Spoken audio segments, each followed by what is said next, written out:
Իշխանությունն ակնհայտ է, որ պատրաստվում է ընտրությունների,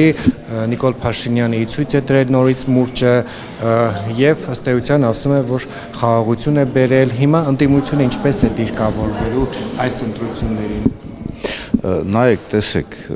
կարծում եմ, որ Հայաստանի Հանրապետության կառավարման համակարգում, ընդ որում ազգային ժողովում, խորհրդարանական ղեկավարման երկրում փոփոխություններ կարող են լինել հերթական ընտրությունների եւ արտահերթ ընտրությունների ձևաչափով։ Գիտեք, որ արտահերթ փոփոխությունների առումով պատիվ ունեմ խմբակցությունը քաղաքական պատասխանատվություն է վերցրել եւ նաեւ մենք մեր ստորագրություններով դերևս 3 ամիս առաջ միացել ենք եւ այդ գործընթացն է ընթանում, տեսնենք թե ինչպիսի եզրահանգման կգանք, չնայած նրան, որ գտնում ենք, որ դժվարին պրոցես է, մանավանդ եթե մաթեմատիկական հաշվարկների առումով եւ նաեւ փողոցը գեներացնելու եւ ազդելու քաղաքացիական պայմանագիր կուսակցության վրա։ Երկրորդը արտահերթ ընտրությունն է, հերթական ընտրություններն են։ Հերթական ընտրությունների համար կգա ժամանակը կասենք, որովհետև այս պահին մենք որևիցե քննարկում չենք իրականացրել։ Ես ինքս խմբակցության ղեկավար եմ, իհարկե դաշինքի ներկայացուցիչ, բայց դաշինքում կան մեծ կշիռ ունեցող կուսակցություններ, որոնց հետ քննարկումների արդյունքում կգանք համապատասխան եզրակացության։ Ես նկատի ունեմ հայ-աղափական դաշնակցությունն է եւ նաեւ դաշինքի ղեկավար կազմը։ Այս պահի դրությամբ մենք քննարկումներ չենք իրականացրել։ Դուք ինչ եք կարծում, ի վերջո կհաջողվի, արդեն դուք էլ միացած որպես impeachment-ի, այսպես ասենք, շարժիչ ուժ ԿՊԱ-ականներին բերել, որ իրենք միանան գործընթացին։ Աստված հաջողվի, այս տարիների ընթացքում գիտեք, որ մենք պայքարել ենք մի քանի շարժման ակունքներում կանգնած է եղել մեր ուժը եւ հայրենիքի փրկության շարժումը եւ դիմադրության շարժումը եւ սրբազան շարժմանն ենք աջակցել։ Ես կարծում եմ, որ ծրագրային առումով նաեւ մեր գործընկերները, պատիվ ունեմ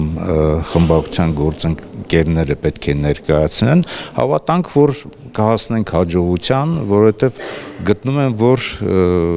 երբ անընդհատ խոսում է դրա մասին, հավանաբար պատիվ ունեմ խմբակցության մեր գործընկերները ունեն այսպես մարդիկ տեխնացուներ նկատի ունեմ քաղաքացիական պայմանագիր կուսակցությունից, որոնց հետ աշխատելով կարող ենք հեղափոխել եւ անցկացնել մեր կողմը։ Տեսական համարում եք պարոն Նահանյանը։ Կուսականների ելույթները, հայտարարությունները վերլուծում ենք ամեն ինչը Նիկոլ Փաշինյանի բաց հավատարմության երթում։ Ինչպես կարելի այդ մարդկանց շրջանից գտնել։ Ես գտնում եմ, որ այնուամենայնիվ տեսեք, այս իրավիճակի, աղետալի իրավիճակի հիմնական պատասխանատուն եւ որոնք որ հասցրել են եւ Հայաստանը եւ Արցախը այս իրավիճակի քաղաքացիական պայմանագիր կուսակցությունն է իր ղեկավարի գլխավորությամբ, բայց գտնում եմ, որ այդ կուսակցության մեջ կան մարդիկ, որոնք որ հասկանում են այն ճանապարհային քարտեզը նկատի ունեն բացասական առումով, ճակերտներով, որը որ բերել է երկիրը այս իրավիճակի Արցախն է հայաթափվել, քիչ առաջ քննարկում էինք ցեղասպանության հետ կապված քրեական օրենսգրքում փոփոխություններ կատարելի եւ խստացնելու հարցը, հերթական ցեղասպանությունը իրականացվեց Արցախի նկատմամբ եւ մեր կրկնողությունը թեկուս ազգային անվտանգության ռազմավարության մեջ նշված է, որ Հայաստանի Հանրապետությունը ամեն ինչ կանի բռնագաղթեցում Արցախի ժողովրդի կանխելու համար, բայց մենք տեսեք, թույլ տվեք ավարտեմ, էլի։ Կարծում եմ, որ կան մարդիկ, որոնք որ հասկանում են եւ կարծում են, որ կարող են լինել իրավիճակներ, որոնք որ կարող են անցնել նաև մեր կողմը, բայց տեսեք,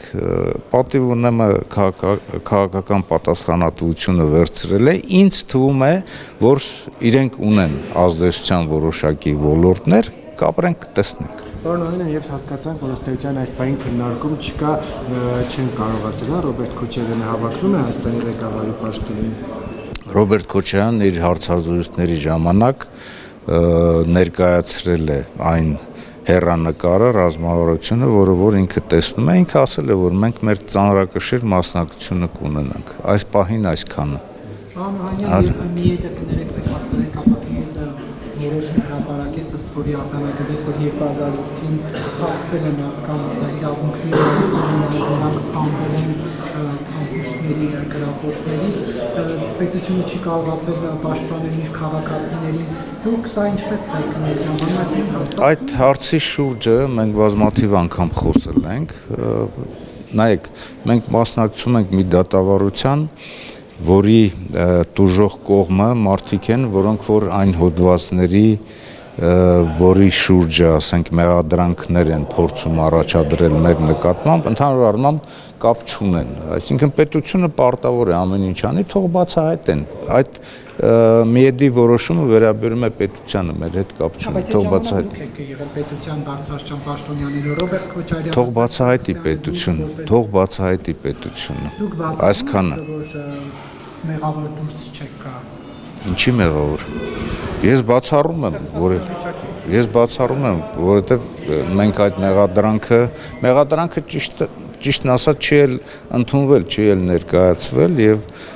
դա մեր համար անընդունելի է, որովհետև սահմանադրական դատարանը մեկ անգամ արդեն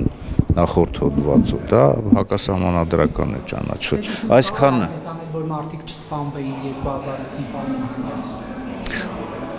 թող բացահայտեն, ոչ մեկը դրա դեմ չի։